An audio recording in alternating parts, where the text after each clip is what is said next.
గారు ఒక లక్ష్యం పెట్టుకున్నారు. గతంలో 1 కోటి మంది అయిపోయింది. ఇప్పుడు రాబోయే 2 నెలల్లో కూడా 1 కోటి మందిని రైతులను ప్రకృతి వ్యవసాయం దిశగా నేను మళ్ళిస్తా, తయారు చేస్తా అని చెప్పి వారు మాట ఇచ్చారు.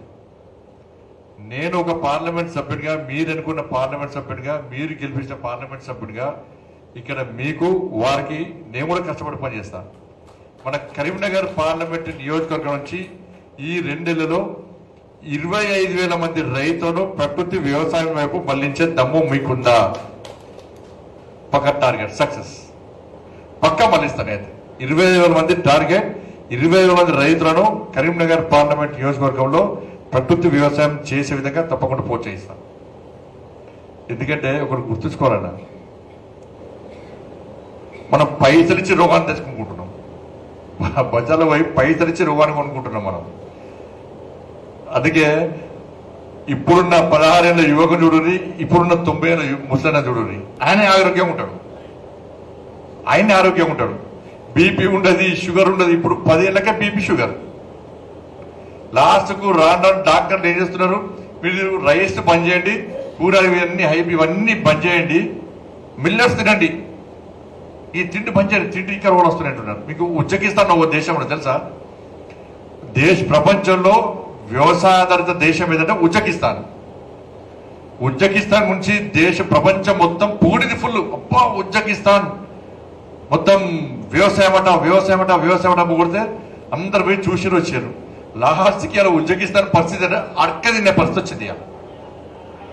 నీళ్ళలో మొత్తం భూములన్నీ నాశనం అయిపోయింది. ఎందుకంటే కెమికల్స్, ఎరువులు వాడడం వలన అధిక పంట కోసం ఎక్కువ పంట రావాలి, ఎక్కువ పైసలు రావాలని చెప్పి ఆతృతపడి ఎక్కువ ఎరువులు వాడడం వలన భూమి మొత్తం సర్వనాశనం అయిపోయి ఇలా ఉజ్బెకిస్తాన్ పరిస్థితి అడక తినే పరిస్థితి వచ్చింది. వాళ్ళు ఇలా తిండికి లేని పరిస్థితి.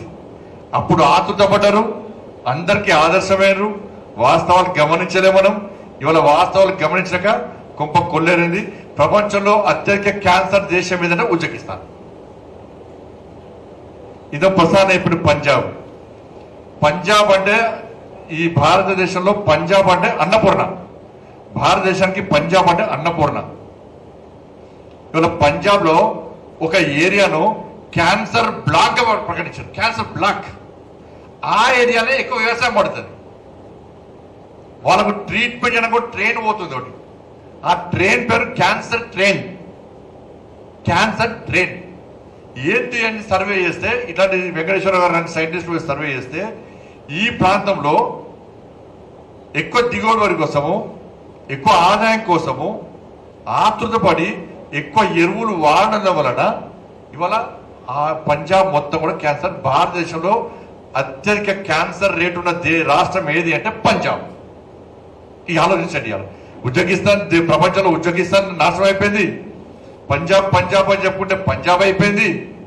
ఇవాళ మన పరిస్థితి అయితే ఒక్కసారి ఆలోచించండి. తెలంగాణ కూడా 4వ ప్లేస్లో 5వ ప్లేస్లో ఉంది నాకు తెలిసి. అంతే కదా సార్? మన పరిస్థితి కూడా అదైతే లాస్ట్. ఇది ఎంతవరకు కరెక్ట్? ఇవాళ చిన్న ఎగ్జాంపుల్ చెప్తాను మీకు. ఇది ఆవు పాల కూడా చెప్పాడు. గోమాత పాలిస్తుంది. దానికి సరైన మేత, సరైన విశ్రాంతి ఇస్తే సరైన పాలిస్తుంది. అవునా కదా? ఎక్కువ పాలు రావాలని ఇంజక్షన్స్ ఇస్తారు. మధ్య ఇంజక్షన్లు ఇస్తే ఎన్ని రోజులు ఇస్తుంది పాలది? 10 సంవత్సరాలు పాలిచ్చేది 2 సంవత్సరాలు పాలిస్తుంది, 3వ సంవత్సరం పట్టదు. ఈ తాగిన పాలను ఆరోగ్యం అంటే ఉన్న గడ్డి మందు గడ్డి మందును బ్యాన్ చేసేది. ఇవాళ గడ్డి మందు ఒక్క డ్రాప్ నోట్లు వేసుకుంటే దానికి ట్రీట్మెంట్ లేదు. మరి ఆ గడ్డి మందును మనం వ్యవసాయం వాడుతున్నాం. మనం ఆ గడ్డి మందును వ్యవసాయం వాడుతున్నాము అని గిన్ని కోట్ల మందికి ఆరోగ్యానికి ఖరాబ్ అవుతుందా లేదా మనం అర్థం చేసుకోండి. మనకి గడ్డి మందు గురించి ఆలోచిస్తున్నాం, మనిషి చచ్చిపోతున్న ఆలోచిస్తున్నాం మనం. కానీ అదే గడ్డి మందును వ్యవసాయం వాడుతుంటే ఎన్ని వేల మందికి అనారోగ్యం గురవుతారు. ఇవాళ ఇట్లాంటి కెమికల్స్ ఎన్ని ఉన్నాయి. ఇవాళ పురుగుల మందే ఎరువులంతా పరిస్థితి ఇవాళ. కాబట్టి ఇవన్నీ గుర్తించే ప్రోత్సహిస్తలేమంటే ప్రోత్సహిస్తున్నాను. సరే, ఒక్కసారి వెంటనే లాభం రాదు కదా. ఇప్పుడు భూమి మొత్తం ఎరువులతో మొత్తం నాశనం అయిపోయి మొత్తం ఎరువులతో అయిపోయింది. ఇలా ఒక్క పంట రాకపోవచ్చు, ఇంకో పంట లాభం వస్తుంది. ఇంకో పంట ఒక్క పంట నష్టం వస్తే నష్టమైతే రాదు, లాభం రాకపోవచ్చు. ఇంకో పంట నష్టం లాభం వస్తుంది.